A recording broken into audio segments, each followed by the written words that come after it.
واحد مقلا واتكود ورقبتها معادب محا معادب فلوسي والمعقل بين الله وينو دلك الدنيا على الاعتراف سنين دنيا انترناشونال لو باترا طبعا الاعتراف سنين إذا معادب سو صار بيس وبين معادب لو سو صار ما جرتو كو السليد كو برغ هور لا ورسيو ميربا فورس ماجور ميلو ورخنا waxa la warasiinaya way qashinka nuclear-ka lagu qubo weeye meelaha loo war qaadanaya bal kebel baanu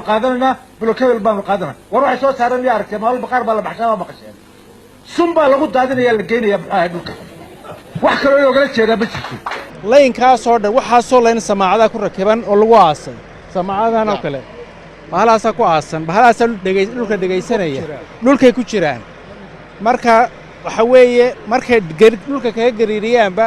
macluumaadkii halkaas ku shubmayaan waa la qaadayaa waa laga shubayaa macluumaadkaas la fasirayaa markaas la eegaya meesha ugu mudan ee ceel laga bilaabi karo marka bologaas waa kii bariga kanina waa kii galbeedka hadda halkaas aynu taaganahay 3,000 oo kiiloomitir ayaa la garaacayaa 12 kiiloomitir baa way istaagayaan bahalahaasi 6 baa xagga ka dambeeya saraar ka shaqeynaya marka kuwaas oo kala sida kuwaas oo kala 12 kiiloomitir baa way istaagayaan markaas intay bahal blade dhexda ku yaalo oo arki doontaa intay dhulka saa u geliyaan ay dhulka kaga gariirayaan samaacadahaas dhageysanaya truck halkaas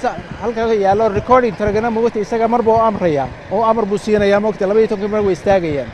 waxa soo macluumaad ayaa la ururinaya la fasiraya maxaas tafsiirta markay dhamaato ayaa la oranayaa meesheeba ugu madan qodaal laga bilaabi karaa